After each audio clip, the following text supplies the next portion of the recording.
Let's go through some of the opening win totals. And I won't mention the book because, hey, you want to get mentioned, you email me. Gary at winningcureseverything.com. We'll talk numbers.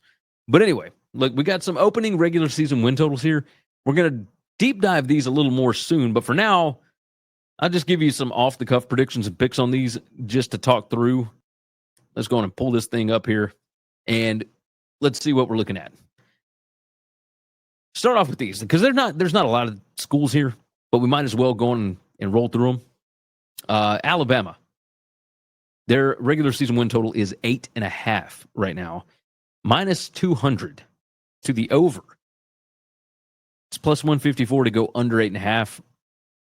The over is a favorite for a reason here. I would go over on this.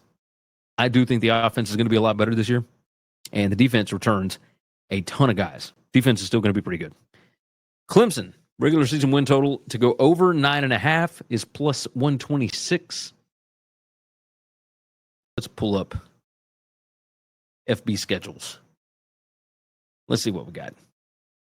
Well, this is taking a long time, isn't it? FB schedules are usually a lot faster than this. All right. ACC. Let's go to Clemson. Let's take a look at what they got. 2025. And they start with LSU.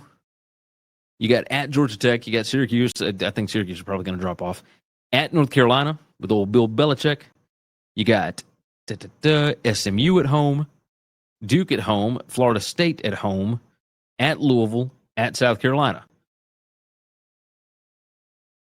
Maybe over Cade Klubnik's last season. Defense might be better. Well, probably going to be better under Tom Allen. Yeah. I might go over there. Interesting. So plus 126 to go over. Colorado, their regular season wins 6.5. And to go over is the favorite at minus 128. So let's grab that. Let's see what Colorado's got going on. Remember, they lose Shedeur Sanders. They lose Shiloh, which might actually be a positive. Maybe. We'll see. But they lose Travis Hunter, and that's a big deal. All right, Colorado football schedule. You got Georgia Tech, Delaware, Wyoming, Arizona State. Well, that's a lot of home games to start with, isn't it? Oh, wait, no. We don't have the Big 12 schedules yet. At Houston, at Kansas State, at TCU, at Utah, at West Virginia. Man, that's a lot of travel. You're going to have to change up what they do. I think if I had to pick today, I'd probably go with the under 6.5. Because how do you lose 2 top 10 draft picks at Colorado and still be good? And remember, they've got Juju Lewis coming in and Caden Salter at quarterback. That's 2 quarterbacks that aren't exactly known for passing the football. And you had an offense last year that threw the ball 70% of the time, I think it was. And that's a lot. Florida, regular season wins. Over 6.5 is minus 130. Or sorry, minus 138. So Florida favored to go over 6.5. They've got the same schedule that they had last year. It's just flipped. Like now they got some different games at home and whatnot. Let's take a look at Florida's schedule. They got some interesting stuff. Long Island is where they start. USF. Then at LSU in week 3. At Miami in week 4. Host Texas after a bye week. At Texas A&M. Georgia, at Kentucky, at Ole Miss, Tennessee, and Florida State. Yeah, I could see 7 wins. I mean, they got DJ Lagway. So, yeah, that makes all the sense in the world. Georgia, 9.5 to go over is minus 186. I'm not even going to look at the schedule. It makes sense. It makes sense. Indiana, over 8.5. Minus 102 to go under is minus 125. 8.5 is an absurd number. I know that they got Mendoza from Cal at quarterback, but there's some other changes going on there. I'd probably go with the under 8.5. I like Signetti, but that schedule's a lot more difficult this year. Iowa, 6.5 to go over is minus 196. Yeah, there's a lot of juice there for a reason. Iowa State, over 7.5, plus 108 they're going to be losing some guys, but they bring back quite a bit too.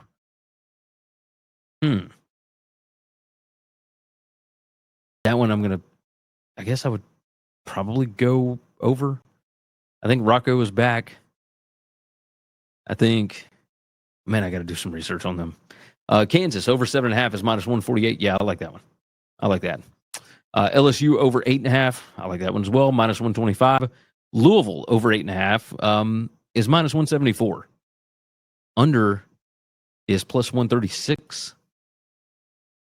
Boy, let's look at that schedule. Let's see what Louisville's got going on. They went 8-4 this year. They lost to Stanford this year. They lost to Notre Dame. But they did get the Kentucky win at the end of the season. All right, they got James Madison. They got Bowling Green at Pitt, at Miami, at Virginia Tech. They host Clemson. They play at SMU. I don't even know what they got on the roster, and I still trust Jeff Brom.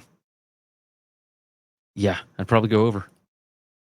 Minus 174. It's a lot of juice. I'd probably wait and see what goes on there. Miami over 8.5 is minus 150. Remember, we don't know exactly about Carson Beck. We gotta wait and see on Carson Beck because he might not be healthy enough to start the season. Like that, there's no telling. They are gonna have dudes, and their schedule does ease up. Not ease up. It was already easy this year. Their schedule is not as ridiculous as you would think. Michigan over 8.5 is minus 166. It's a lot of faith in Underwood at quarterback or Mikey Keene, one or the other. Is Wink Martindale still going to be the defensive coordinator? I mean, he's got some options, I think. We'll see what happens. But the way that they played in the Outback Bowl or whatever it's called, the ReliaQuest Bowl, yeah, I mean, the over would make sense. But was that just a one-time bowl game? You know, that's the question. North Carolina over 7.5 for Bill Belichick's first season is minus 128. Probably go under. Just a guess. Notre Dame regular season over 10.5 is plus 162. I would certainly go under, but that's juiced at 210, so I don't know how much I love that. Ohio State 10.5 over is minus 111. Under is minus 115. I'd probably go under right now, but I want to see the coaching staffs. I want to see the transfer portal. I gotta see some stuff. Ohio State's always going to have good players. Oregon regular season wins 10.5, minus 113 on both sides. That one's interesting. Their schedule, I believe, got a little more difficult as well. Penn State regular season wins 10.5. Over is plus 132. To go under is minus 170. So that has shifted a little bit. Penn State has to play Oregon and Michigan and Ohio State, if I'm not mistaken. We'll see. Tennessee, we only got 3 more here. Tennessee, 9.5 to go over is plus 114. So the under is the favorite here. I'd probably go over. Yeah, I think, maybe I'd go under. When is it going to click for Nico? That's the question. Texas over 9.5 is minus 210. A lot of Arch Manning love. Yeah, I'd probably go over. I mean, their schedule is the same as it was last year. They get Michigan at home. Not Michigan. They get Ohio State on the road. No, I'd probably go under 10.5. So plus 162? Or no, it's under 9.5. Yeah, I'd still probably go over. Yeah, we'll see. Last one, USC over 7.5 wins is minus 120. Under is minus 104. And I got to tell you, even if they go over this, I still think that there is a possibility that Lincoln Riley is gone because USC did not hire that man and pay him over $10 million a year to go 8-4. Just saying. All right, we're going to talk more about win totals. We're going to talk more about conference championship odds, etc., all throughout the offseason.